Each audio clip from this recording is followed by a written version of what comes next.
नमस्कार सगळ्यांना, स्वागत आहे तुमचं माझ्या यूट्यूब चॅनलवर। आज मी तुम्हाला मस्त अशा मऊ आणि लुसलुशीत चपात्या करून दाखवणार आहे। बघू शकता तुम्ही मस्त अशा आपल्या ह्या चपात्या बनवून तयार होतात। तुम्हाला सुद्धा खूप आवडेल। तुम्ही तुमच्या घरी ही रेसिपी एकदा नक्की ट्राय करून बघा। यामध्ये आपण एक सिक्रेट वस्तू टाकून आपल्या चपात्या संध्याकाळपर्यंत जशाच्या तशा मऊ आणि लुसलुशीत कशा राहतील ते बघणार आहोत। इथे मी सर्वात आधी 2 वाट्या गव्हाचं पीठ घेतलेलं आहे। बघू शकता तुम्ही हे पीठ मी आधीच छान असं चाळून ठेवलेलं होतं। तुम्ही इथे चाळून नाही घेतलं तरी चालेल। यामधलं आता थोडंसं पीठ आपण बाजूला काढून ठेवणार आहोत नंतर लावायला।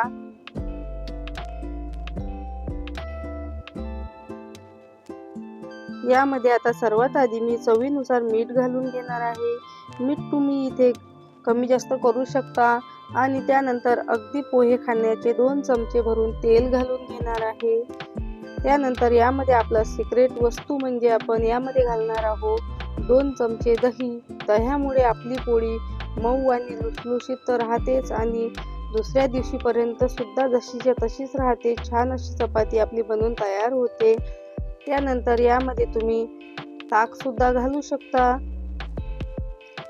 इथे मी आता पाणी घेतलेलं आहे। पाण्याने आपल्याला मस्त असा हा गोळा मळून घ्यायचा आहे। थोडं थोडं पाणी घालून इथे आता आपल्याला छान असं पीठ मळून घ्यायचं आहे।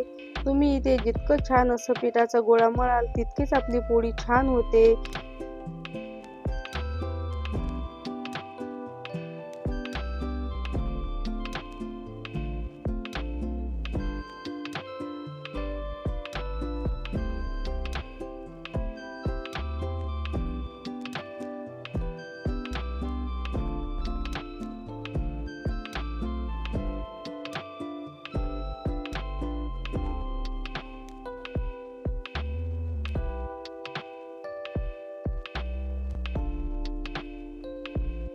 इथे आता आपल्याला गोळा खूप जास्त सैलसर सुद्धा नाही आणि खूप जास्त असा घट्ट सुद्धा मळायचा नाही आहे। हलकासा सैलसर मी इथे छान असा गोळा मळून घेणार आहे। कणिक आपल्याला इथे छान अशी मळून घ्यायची आहे म्हणजे आपली पोळी सुद्धा मऊ बनून तयार होते। बघू शकता तुम्ही इथे माझा गोळा मळून तयार झालेला आहे। बघू शकता तुम्ही इथे मी इतपत असं सैलसर पीठ मळून घेतलेलं आहे। त्यानंतर आपल्याला यावर झाकण ठेवून 5 मिनिटं मी असंच ठेवणार आहे। तुम्ही 5 मिनिटं कणिक रेस्ट करायला न ठेवता सुद्धा तुम्ही याच्या पोळ्या बनवून तयार करू शकता। तरी सुद्धा पोळ्या आपल्या छानच बनणार आहे। यामधला मी इथे आता आपल्याला जितकी छोटी मोठी पोळी बनवून घ्यायची आहे तितका गोळा आपल्याला यामधला काढून घ्यायचा आहे। मी इथे एवढा गोळा यामधला काढून घेतलेला आहे। मीडियम आकाराचीच मी इथे पोळी लाटून घेणार आहे। पिठाच्या गोळ्याला आपल्याला थोडंसं पीठ लाटून छोटीशी पोळी लाटून तयार करून घ्यायची आहे।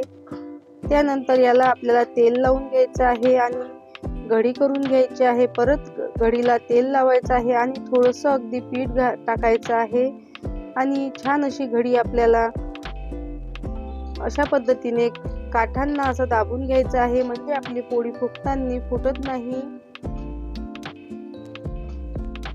इथे आता आपल्याला मस्त अशी एकसारखी पोळी लाटून घ्यायची आहे। तुम्ही इथे पोळी एकसारखी लाटली की आपली पोळी छान अशी फुगते। पोळीचे आपल्याला काठ छान अशी लाटून घ्यायची आहे। पोळी आपल्याला अगदी हलक्या हाताने लाटायची आहे म्हणजे पोळी एकसारखी अशी मस्त बनून तयार होते। बघू शकता तुम्ही इथे माझी पोळी छान अशी लाटून तयार झालेली आहे। त्यानंतर इथे मी तवा आधीच मी गरम करायला ठेवलेला होता। तवा आपल्याला छान असा गरम करून घ्यायचा आहे। नंतरच त्यावर आपल्याला पोळी टाकून घ्यायची आहे। हलकसं वरून आपण इथे तेल लावून घेऊ। इथे आता आपल्याला दुसऱ्या बाजूने सुद्धा मस्त अशी पोळी भाजून घ्यायची आहे। पोळी इथे आपल्याला मोठ्या गॅसवरच भाजून घ्यायची आहे म्हणजे आपली पोळी अजिबात वातळ होत नाही। तुम्ही जर इथे गॅस कमी करून भाजली तर पोळी आपली वातळ होऊ शकते। बघू शकता तुम्ही मस्त अशी आपली पोळी बनवून तयार झालेली आहे। रंग सुद्धा छान आलेला आहे। अशाच पद्धतीने मी इथे दुसरी सुद्धा पोळी लाटून घेणार आहे।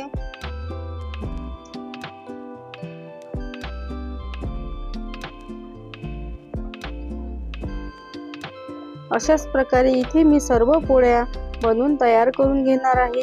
आपले सर्व पोळ्या मस्त अशा टम्म फुगतात आणि दिसायला सुद्धा छान दिसतात, बघू शकता तुम्ही। तितक्याच आपल्या पोळ्या मऊ आणि लुसलुशीत सुद्धा बनवून तयार झालेल्या आहे। इथे आता माझ्या सर्व पोळ्या बनवून तयार झालेल्या आहे। रंग सुद्धा छान आलेला आहे पोळ्यांचा, बघू शकता तुम्ही। तुम्हाला जर माझी आजची ही रेसिपी आवडली असेल तर एक लाईक नक्की करा आणि कमेंट करून नक्की सांगा कशी झाली तर रेसिपी। चॅनलवर नवीन असाल तर सबस्क्राईब करायला विसरू नका।